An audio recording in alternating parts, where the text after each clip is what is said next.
하나님 말씀 레위기 3장 17절입니다. 함께 읽도록 하겠습니다.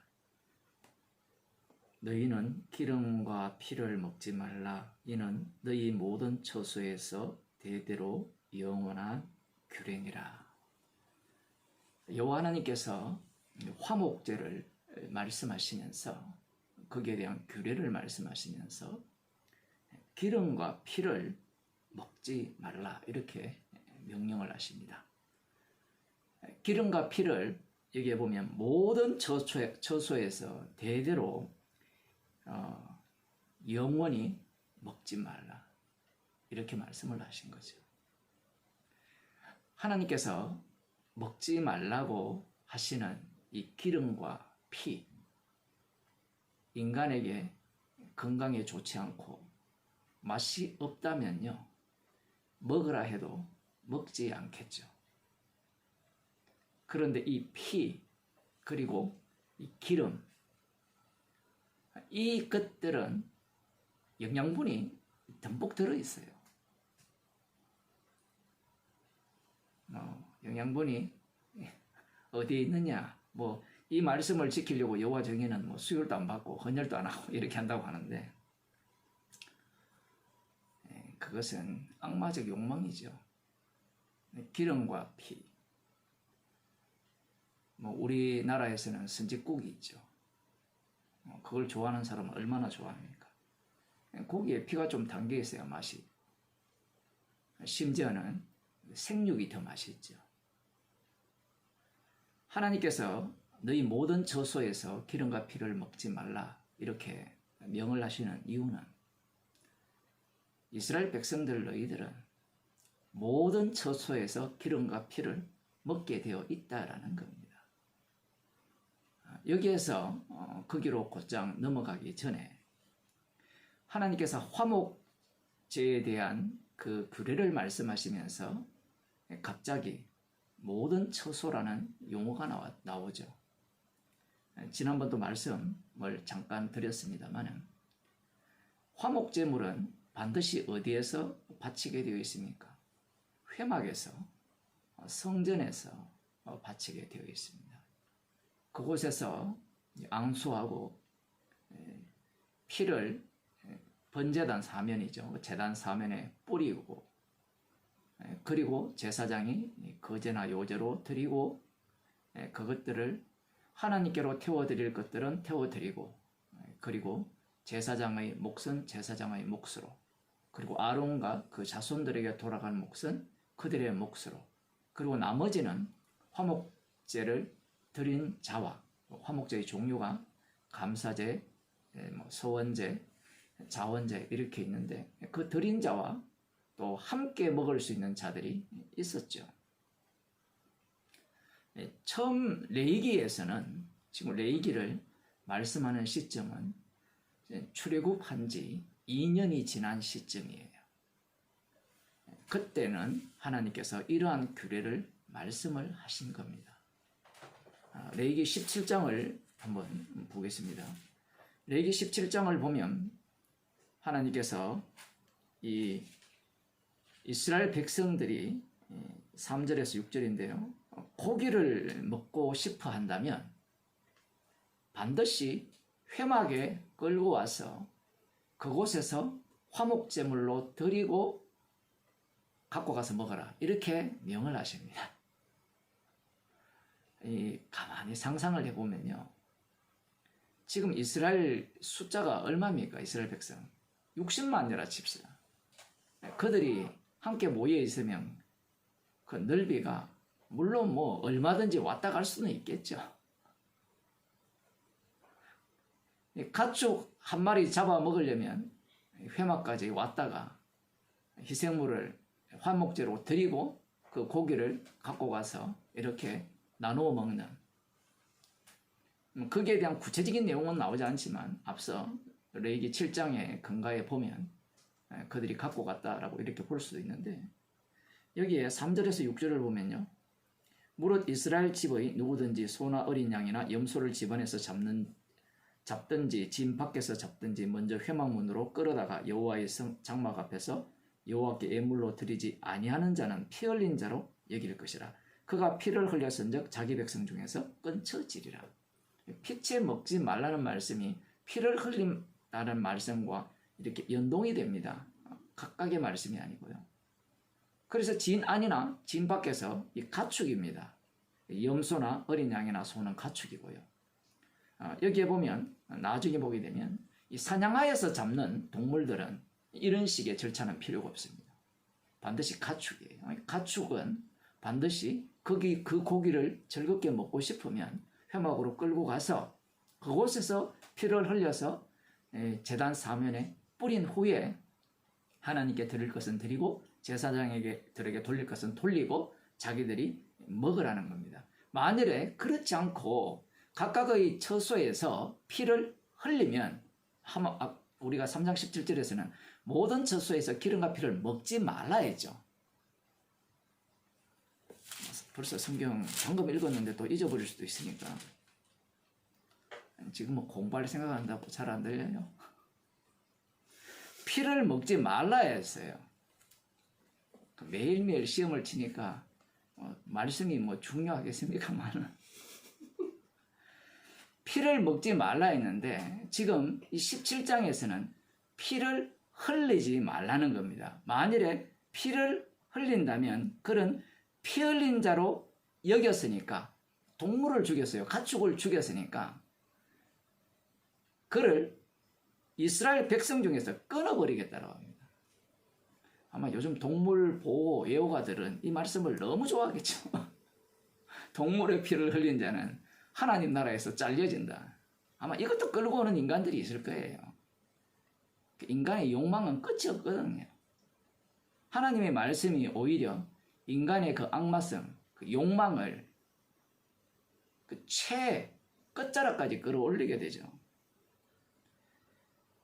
아직까지 이 레위기 17장은 여전히 출애굽한 지 2년 정도 갓 지났기 때문에 하나님께서는 이들이 이동 중에 지금 이 광야길이죠. 광야길 중에는 그리고 그 약속의 땅에 들어갔을 때도 마찬가지입니다. 그 동안만 이렇게 하라는 것이 아니라 약속의 땅에 들어가서도 이렇게 하라는 법이 주어지고요. 이렇게 화목제로 드려진다면 부정한 자는 이 화목 제물을 먹을 수 없게 되어 있죠. 그리고 그 먹는 날도 정해져 있습니다. 그게 레위기 17장입니다. 그런데 신명기 12장으로 가겠습니다. 신명기 12장은 이스라엘 백성들이 민수기 13장이니까 거기에서 가데스 바냐에서 그 약속의 땅을 정탐을 했죠. 정탐을 한 이후에 그들이 하나님을 원망하고 저 마음대로 공격해 들어갔다가 패하고 그 이후에 38년 동안 광야길을 인도함을 받죠. 인도함을 받는다고 해도 되고 헤매게 된다라고 해도 되는데 인도함을 받습니다. 그 이후에 이 모세가 이제 이스라엘 백성들에게 주시는 말씀이거든요. 새로운 언약인데 이 광야길 38년 그 총 40년이죠. 그 40년이 지난 이후에 하나님의 율법이 바뀝니다. 우리는 하나님께서 법을 주시면 하나님은 하나님이시니까 법을 변개하지 않을 것이라 이런 생각을 갖고 있잖아요. 그런데 하나님께서 이 법을 바꿔요. 그 신명기 12장 15절입니다. 그러나 하나님 여호와께서 네게 주신 복을 따라 각 성에서 네 마음에 즐기는 대로 생축을 잡아 그 고기를 먹을 수 있나니 곧 정한 자나 부정한 자를 물어나고 노루나 사슴을 먹은 같이 먹으려니와. 노루고기, 사슴고기 사냥해서 마음껏 먹을 수 있는데 지금 이 신명기 12장에 오면 마음에 즐기는 대로 소고기가 먹고 싶으면 소를 잡고 양고기가 먹고 싶으면 양을 잡고 염소고기가 먹고 싶으면 염소를 잡아서 먹을 수 있다라는 겁니다. 그런데 여기에서 정한 자나 부정한 자가 다 먹을 수 있어요. 고기는 원래 레위기에 의하면 화목제로 드린 고기만 먹게 되어 있죠. 그리고 정한 자만 먹게 되어 있습니다. 그런데 여기에는 부정한 자도 먹을 수가 있어요. 단 모든 처소에서 잡을 수 있는데 단 한 가지 조건은 그 피를 땅에 쏟으라는 겁니다. 피의 의미만은 하나님께서 계속 고수하시겠다라는 거예요. 그런데 아까 3장 17절에 무엇을 먹지 말라 했습니까? 기름과 피죠. 근데 기름 이야기가 나오지 않아요. 거기 21절 이후에도 똑같은 이야기가 나오는데 더 많은 내용을 담고 있는데 피는 먹지 말라는 거예요. 피는 생명이니까. 그런데 기름을 먹지 말라는 말씀은 나오지 않습니다. 뭔가 율법에 이 뭐라 할까요? 이 경계선이 이 텀이 좀 넓어진 것 같죠. 무엇이 넓어졌습니까? 반드시 회막에서 잡아서 화목제로 드리고 고기를 먹어라. 그리고 정한 자만 먹어라. 이렇게 법이 만들어졌는데 율례가 되어 있는데 규례가. 그런데 신명기에 넘어오면 40년 광야 생활 38년을 지나온 이후에 이스라엘 백성들에게 주시는 하나님의 말씀은 모든 처소에서 잡아먹을 수 있는데 부정한 자도 먹을 수 있다는 겁니다. 단 피만 땅에 쏟으라는 거예요. 그러면서 기름을 먹지 말라는 말씀이 나오지 않습니다. 이미 부정한 자도 먹을 수 있다라고 말씀하신 이유가 뭐예요? 생각을 많이 해야 돼요. 성경 말씀은.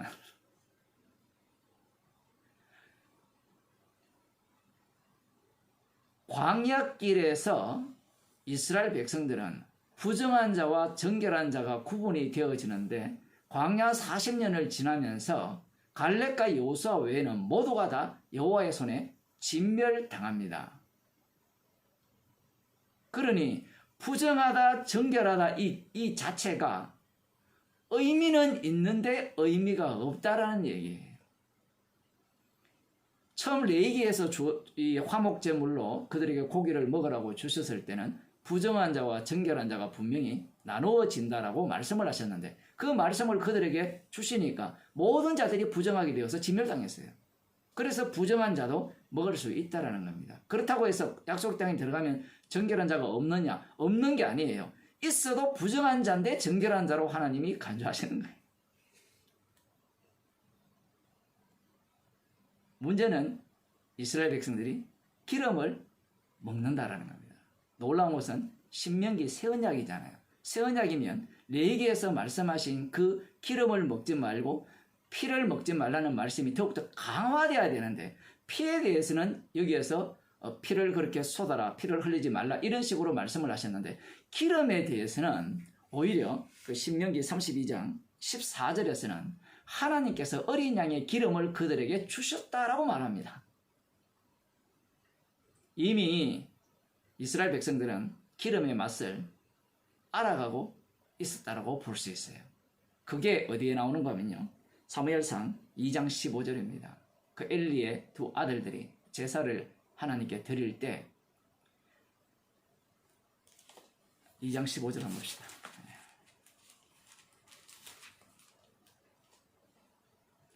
기름을 태우기 전에도 제사장의 사원이 와서 제사 드리는 사람에게 이르기를 제사장에게 구워 드릴 고기를 내라.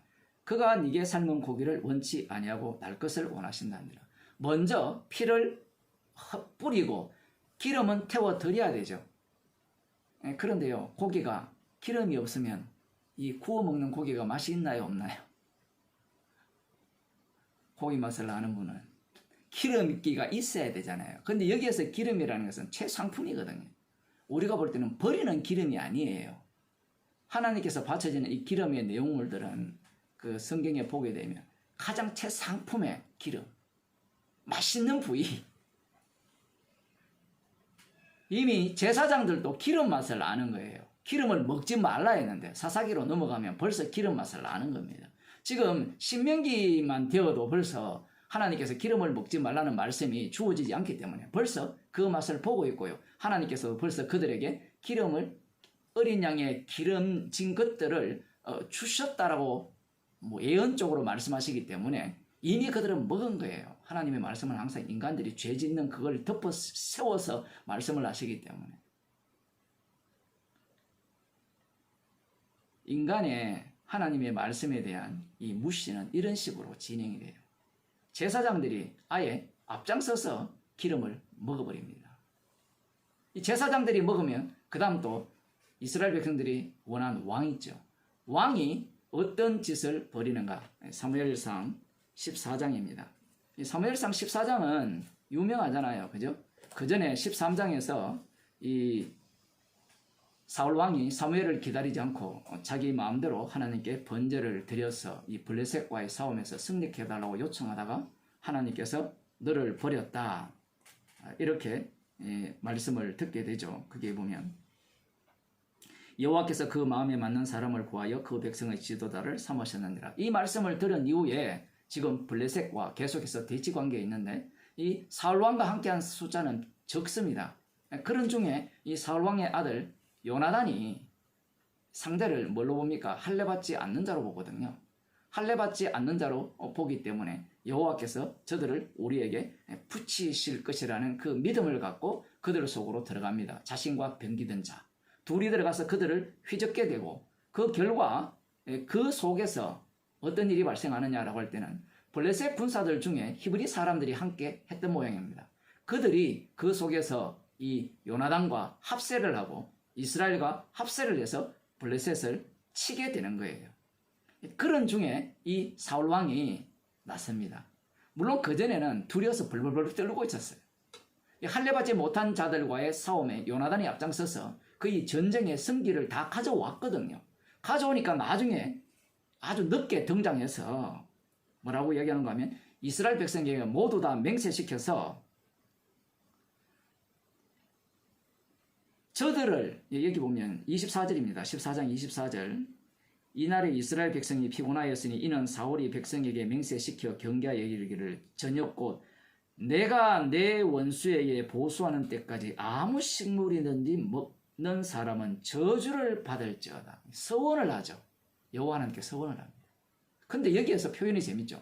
내가 내 원수에게 복수하는 블레셋 때문에 쫄았잖아요.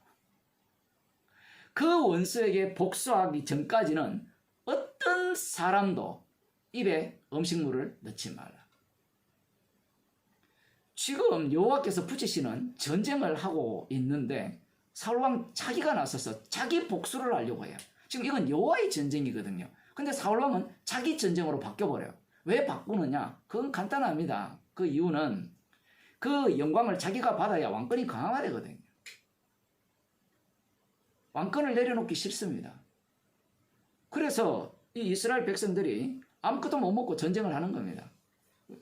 그러면 우리는 이런 생각하잖아요. 여호와께서 붙이시는 전쟁이니까 아무것도 안 먹고 해도 힘이 나서 독수리가 날개치면 올라가는 것같이 힘이 나서 전쟁에서 승리할 거다. 여호와께서 붙이시는 정도는 그 정도는 안 되느냐 이렇게 하는데 그렇지 않아요. 여기에서는. 그때마다 달라요. 그때마다. 요나단이 이 이야기를 못 들었어요. 그래서 이 너무나 배가 고파서 꿀을 발견하고 꿀을 한 입 먹으니까 눈이 밝아졌어요. 이런 일들을 경험해 봐야 되는데 너무나 배가 고플 때 꿀을 먹었을 때 눈이 밝아지. 마침 그것을 먹고 나니까 백성이 중 한 사람이 요나단에게 이야기합니다. 왕이 이러한 맹세를 하게 했다. 라고 하니까 요나단이 뭐라고 이야기하는지 봅시다. 29절 요나단이 가로되 내 부친이 이 땅으로 곤란케 하셨도다. 보라 내가 이 꿀 조금을 맛보고도 내 눈이 이렇게 밝았거든. 하물며 백성이 오늘 대적에게서 탈취하여 얻은 것을 임의로 먹었다면 블레셋 사람을 살육함이 더욱 많지 아니하였겠느냐. 사울 왕이 여호와께서 붙이시는 전쟁의 회방꾼이죠. 그래서 요나단이 한탄을 하는 겁니다.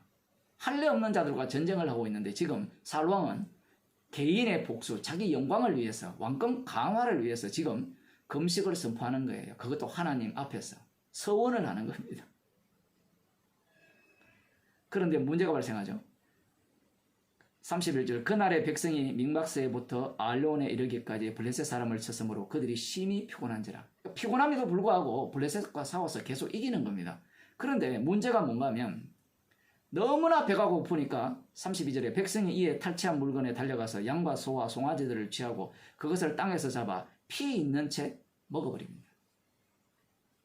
하나님께서 조성하신 상황입니다. 이 환경에서 피 있는 채 먹지 말라는 말씀 자체가 이들이 지킬 수 있는 그런 상황이 아니에요. 그러면 이 상황이 왜 이렇게 발생되었느냐? 그것은 사울왕 때문입니다. 그 사울왕이 이 소식을 들어요. 이렇게 이야기합니다. 어떤 사람이 무리가 백성에게 과여 가로되 보소서 백성이 고기를 피채 먹어 여호와께 범죄하였나이다. 지금 그 백성들은 여호와의 군대입니다. 전쟁을 하고 있으면서 피채 고기를 먹었다는 겁니다. 그러면 왕이 이 이야기를 들었으면 왕이 이들에 대해서 어떤 처리를 해야 돼요? 이들을 처단해야 되겠죠. 그런데 처단하지 않습니다. 오히려 이렇게 이야기하죠. 너희가 무신하게 행하였도다. 쥐가 안 믿어놓고 사울왕 자기가 믿지 않아놓고 자기가 문제임에도 불구하고 지금 이 백성들이 문제라고 이야기하면서 그들을 그냥 고스란히 내버려두면서 큰 돌을 갖고 오라. 그러면서 그곳에 제단을 쌓고 하나님께 제단을 쌓고 여호와를 위하여 제단을 쌓고 그곳으로 모든 소나 양을 끌고 와서 잡아서 이 고기를 먹도록 조치를 내립니다. 그런 가운데 이제 블레셋과 전쟁을 하는 가운데 이제 저들을 이 사울의 생각에는 완전히 복수할 것이라는 생각을 하고 여호와께 묻습니다. 제단을 쌓아서 이제 하나님께 뭔가 드렸으니까 하나님께 물어서 갈까요 말까요 하니까 응답이 없어요. 응답이 없으니까 사울왕이 너무 영적인 모양입니다. 누군가 죄를 범했다는 거예요. 어떤 놈이냐 찾아내니까 자기의 아들 요나단이었어요. 그런데 백성들이 뭐라고 얘기합니까? 이 요나단은 하나님과 함께 일한 사람이다 라고 우르르르 대다수가 그렇게 요나단 편을 들어버리죠. 그래서 그들이 요나단을 구원해버립니다. 지금 이 율법 자체가 완전히 망가지는 겁니다. 사울왕에 의해서. 율법이 무너져 내려버립니다. 왜 피채 먹게 되었습니까?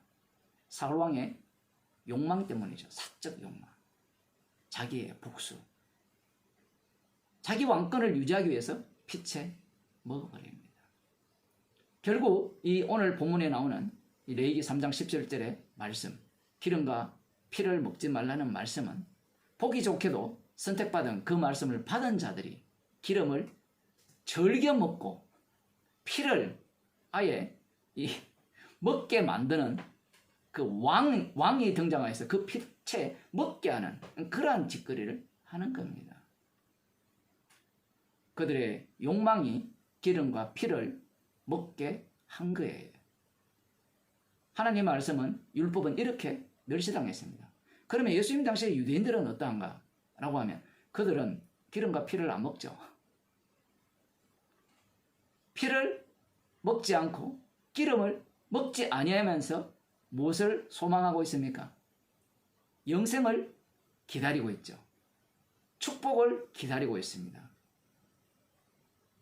그런데 예수님께서 오셔서 그렇게 기름과 피를 먹지 않는 그들에게 무엇을 주시려고 합니까?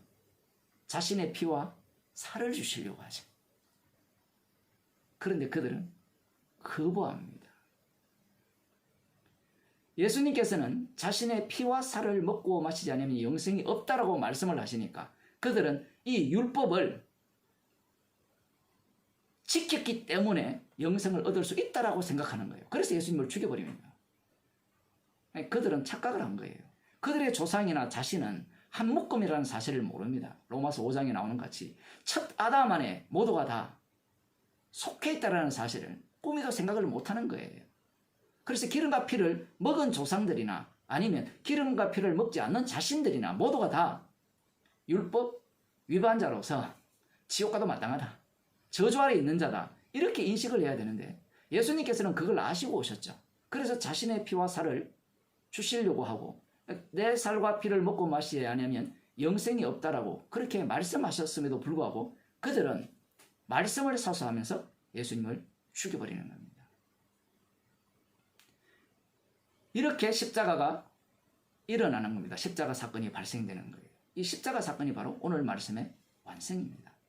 기름 부음 받은 자가 피 흘리셨죠. 그것이 바로 십자가입니다. 이 십자가의 피 능력으로 우리들은 구원을 얻은 거예요. 그 피를 자랑하라고 영생을 주신 겁니다. 오늘날은 이 십자가의 피를 자랑하는 자들과 십자가의 피를 자기 욕망을 갖고 이용하는 자들로 갈라집니다. 구약에 나타난 사울왕과 같은 이런 모습들, 아니면 엘리 제사장의 아들들 같은 이런 모습들이 오늘날에도 여전히 그 모습을 보입니다. 어떻게 보이느냐? 십자가의 피를 자기 구원을 위한 용도로 사용하는 인간들이죠.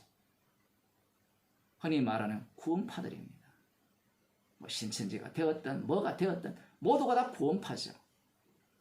그들은 자기 욕망을 위해서 예수님의 피를 자기 구원용으로 바꿔치게 버렸죠. 그러나 성도는 그 피를 위해 구원을 받았어요. 그래서 성도가 자랑하는 것은 어린 양의 피입니다. 그 피를 자랑하기에 십자가의 피를 자기 구원 용도로 바꾼 자들에 의해서 미움받고 배척받고 이 세상 사람들로부터 쓰레기 취급받는 그러한 인생으로 성도가 살아가는 겁니다. 기도하시겠습니다. 십자가로 주님의 말씀을 다 이루시고 십자가의 영을 우리 가운데 부어주셔서 우리의 인생을 십자가 증인으로 살아가게 하시고 주님이 미움받고 핍박받고 배척받은 그 일들을 십자가 피를 이용하는 자들로부터 고스란히 대우받는 덤탱이 쓰는 그러한 인생으로 저희들을 삼아주심을 감사드립니다. 이러한 인생이 진정한 승리의 인생이요 복받은 인생임을 알고 늘 감사하는 인생이 되게 하여 주옵소서. 예수님 이름으로 기도드리옵나이다.